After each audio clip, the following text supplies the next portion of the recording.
paz de Deus através do nosso Senhor Salvador Jesus Cristo esteja com todos os ouvintes de Bible Respondes. Mais uma vez nós estamos aqui trazendo um esboço das lições que estão caindo nas revistas das escolas dominicais. Por enquanto nós estamos trazendo a CPAD e a Betel, mas logo mais, possivelmente no início do próximo mês, nós vamos também estar trazendo outras revistas como o Aleluia e outras editoras mais, para que você possa estar por dentro das lições que estão sendo ensinadas na tua congregação. A CPAD está trazendo esse trimestre a revista O Corpo de Cristo, Origem, Natureza e Vocação da Igreja no Mundo. Já estivemos passando as primeiras duas lições do esboço, o que é que está sendo ensinado. Foi ensinado primeiro na primeira lição a origem da igreja, na segunda lição imagens bíblicas da igreja e nesse próximo domingo a terceira lição, que é a natureza da igreja. Essa lição 3 é do dia 21 de janeiro de 2024, a natureza da igreja.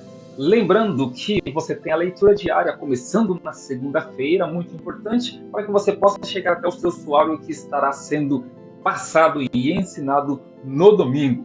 Na segunda-feira começa com João 1:1, que é a igreja centrada na palavra viva de Deus. Na terça-feira, Romanos 8:14, a igreja na esfera do Espírito. Na quarta-feira, 1 Coríntios 1:1-3, a igreja como expressão visível e local. Na quinta-feira, Hebreus 12:23, que está trazendo a igreja em seu aspecto invisível e universal. Na sexta-feira, Efésios 4:3, a indivisibilidade da igreja de Cristo. E no sábado, Filipenses 2:2, a igreja em busca da unidade. Lembrando que essa leitura diária tudo que estará passando no domingo está aqui nesses versículos, poucos versículos da sua leitura diária. Se você pegar da segunda ao sábado, você já vai estar por dentro de todo o assunto que vai estar ensinado no domingo. O texto está em 1 Coríntios 12, versículo 12, porque assim como o corpo é um e tem muitos membros, e todos os membros, sendo muitos, são um só corpo, assim é Cristo também. Aqui já está englobando o corpo de Cristo, e nós fazemos parte desse corpo. O corpo é um, com muitos membros, que forma um só corpo, cuja cabeça é Cristo. A verdade e prática diz: conhecendo a igreja em sua natureza, nós conscientizamos da importância de fazer parte dela. Quando nós conhecemos a natureza da igreja, nós queremos fazer parte dessa igreja que é centrada na palavra de Deus e é pelo Espírito Santo.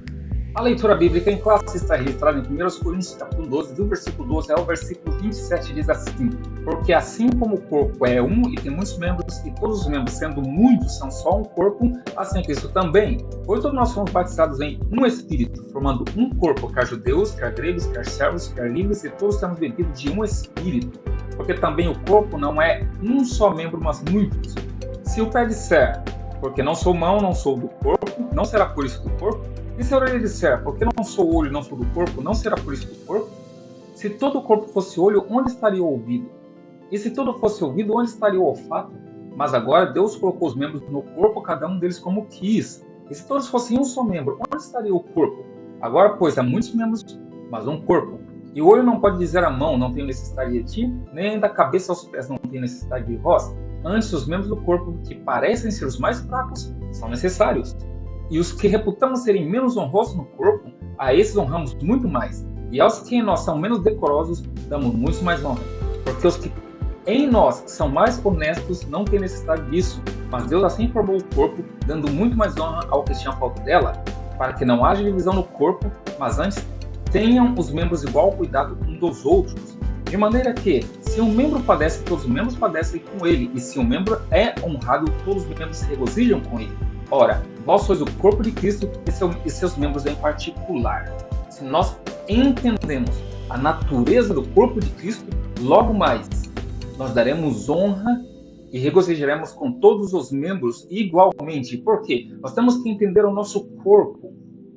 Nós, quando olhamos o nosso corpo, é um corpo completo, é um corpo perfeito. Nós temos mãos, nós temos pés, nós temos olhos, ouvidos, nariz. E nós temos também os membros inferiores, que nós não conseguimos enxergar, mas nós necessitamos tanto deles, ou mais ainda às vezes, do que os nossos membros que nós conseguimos enxergar. Assim é a igreja de Cristo. A natureza da igreja de Cristo tem que ser dessa maneira. Todos os membros são iguais, e aqueles às vezes que nós não conseguimos enxergar, eles merecem mais honras ou são mais necessários do que aqueles que nós conseguimos enxergar. Assim é a natureza da Igreja de Deus, e é isso que vai ser ensinado nesse próximo domingo. Esteja lá para que você possa aprender o corpo de Cristo. Agora, a natureza da igreja na sua dimensão confessional é o primeiro tópico que vai ser ensinado.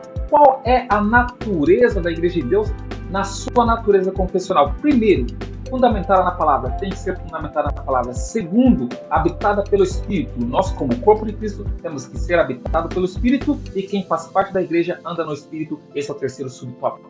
Se nós temos o Espírito, nós andamos no Espírito, assim nós somos parte da igreja. O tópico 2 traz a natureza da igreja nas suas dimensões local e universal. Agora, nesse tópico 2, você vai estar aprendendo como que é a igreja local e como que é a igreja universal. A igreja local e visível, aquela que você faz parte, aquela que você está vendo. As particularidades das igrejas locais, como elas são, é o subtópico 2. E o subtópico 3 traz agora a igreja universal e invisível, aquela que você não vê, aquela que você não participa, mas ela faz parte do corpo de Cristo, assim como todos nós. O tópico 3 traz a igreja na sua dimensão comunitária. Como é a natureza do corpo de Cristo comunitariamente? Primeiro, subtópico 1. A igreja é una, ela é uma só. Em todo o globo terrestre, todos somos filhos de Deus, somos o corpo de Cristo, cuja cabeça é o próprio Cristo. Então a igreja é una. A unidade na igreja. Agora, no subtópico 2, nós temos a unidade na igreja. Então a igreja sendo una, todo o corpo tem que ser unido. Há que haver unidade. E o subtópico 3 é a diversidade na unidade. Então a igreja é una, ela então tem a unidade, e ela também tem o quê? Diversidade. Não importa se é grego, não importa se é judeu, não importa se é preto, não importa se é branco. Todos fazem parte da igreja de Deus. Essa é a natureza da igreja que você vai estar aprendendo na revista CPAD no próximo domingo. Esteja lá aprendendo da palavra de Deus. Boa aula! Aos estudantes da revista Betel, uma revista muito importante nesse trimestre está sendo falado sobre família. Então, família que é um projeto de Deus, moldando lares estruturados, saudáveis e estabelecendo um legado de valor segundo a Bíblia Sagrada. Assim é a família como um projeto de Deus. A primeira aula foi trazendo sobre o projeto estrutural da família. No segundo, namoro, noivado e casamento. E agora, nesse terceiro, que é o próximo domingo, a Bíblia Sagrada com o Manual da Família. Como cristãos, nós devemos saber que a Bíblia, ela é o manual para todo crente. E ela traz muitas lições para tudo que está na vida do crente, inclusive para a criação da família. Então, agora nós vamos ver a Bíblia Sagrada com o Manual da Família nessa lição 3. Temos o texto áureo que está ali registrado em 1 Timóteo, capítulo 5:8, que diz: mas se alguém não tem cuidado dos seus, e principalmente da sua família, negou a fé e é pior do que o infiel. Muito importante prestar atenção nesse texto áureo, que aqui ele está mostrando, primeiramente, cuidar da sua família antes de cuidar dos outros de fora. A verdade aplicada à Bíblia Sagrada é a maior referência de fé e conduta para o povo de Deus, inclusive quanto à formação e vivência familiar. Os objetivos da fé. Aqui vamos expor os conselhos que a Bíblia tem para o marido e mulher, então que está ali na cabeça da família. Destacar que a Bíblia possui preceitos para os pais e filhos, que faz parte da família, e mostrar que a Bíblia traz ensinamentos para toda a família. Ela é uma regra e um manual completo. O seu de referência que está em Efésios 5 e também em Colossenses 3. Efésios 5. Vós, mulheres, sujeitai-vos a vossos maridos como ao Senhor, no versículo 22. Versículo 33. Assim também vós, cada um em particular, ame a sua própria mulher como a si mesmo, e a mulher reverencie o marido. Colossenses 3, capítulo 3, versículo 19. Vós, maridos, amai vossas mulheres e não vos irriteis contra elas. E no versículo 20, vós, filhos, obedecei em tudo a vossos pais, porque isso é agradável ao Senhor. E no 21, vós, pais, não irritei a vossos filhos, para que não percam o ânimo. Aqui, a Bíblia Sagrada como manual para toda a família. Esposo, esposa, pais, filhos. Todos aqui, recebendo aqui, não somente conselhos, como ordenanças pela Bíblia Sagrada, como ter uma família não perfeita, porque não há, mas uma família dentro dos preceitos de Deus, seguindo pelo manual de Deus. E assim como outras demais revistas, A revista Betel também traz as leituras complementares, que são as leituras diárias. Então você tem na segunda, Salmo 127:1, nossa casa deverá ser edificada pelo Senhor. Terça-feira, Salmo 127:3, os filhos são herança do Senhor. Quarta, Provérbios 6:20, os filhos deverão ser sujeitos aos seus pais. Quinta, Marcos 10:9, o casamento é uma união indissolúvel. Sexta, 1 Coríntios 7:33, o esposo deve agradar a esposa e vice-versa. Sábado, 1 Coríntios 11:12, os cônjuges não são independentes. Agora, quando você faz essas leituras complementares, você vai estar por dentro do que vai estar sendo estudado no domingo.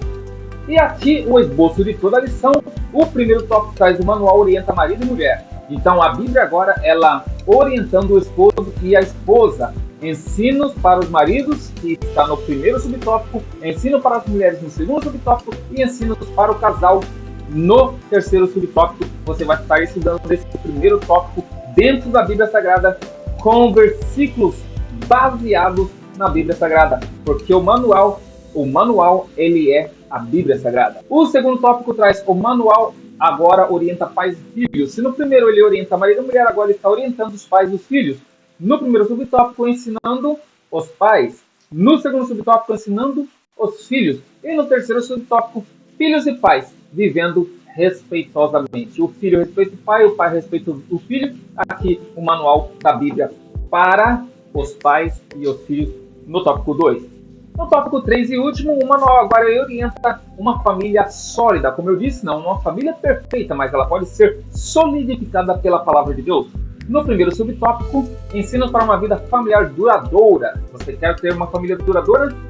Está aqui sendo ensinado o primeiro subtópico. No segundo subtópico, ensinos para uma vida familiar estruturada. E o terceiro, ensino para uma vida familiar de testemunho. Tudo isso você vai estar aprendendo no domingo com o teu professor na tua escola dominical pela revista Betel. Esteja lá aproveitando e aprendendo da palavra de Deus. Boa aula! E para você que está esperando aí o esboço das lições da Central Gospel PEC, aleluia, breve virá. Esteja conosco participando, porque nós vamos estar trazendo o esboço das outras editoras também, para que nós tenhamos aqui um conjunto completo para todas as igrejas sobre o que está caindo nas escolas dominical, que é muito importante para toda a família. E se você não participou ainda da nossa enquete e nem ainda viu, dá uma olhada lá. A pergunta desse mês é: quanto tempo tem a vida na Terra? E você tem duas opções. Uma, cerca de pouco mais de 6.000 anos, que aqui é criacionismo, ou cerca de 3,5 bilhões de anos, evolucionismo. Ao final do mês, nós vamos estar trazendo aqui um estudo completo aqui sobre quanto tempo tem a vida na Terra, à luz da Bíblia e à luz da ciência. Mas eu prefiro ir pela luz da Bíblia. E você? Vai lá, coloca o seu voto. Até mais. Fica com Deus. Deus te abençoe você e sua família.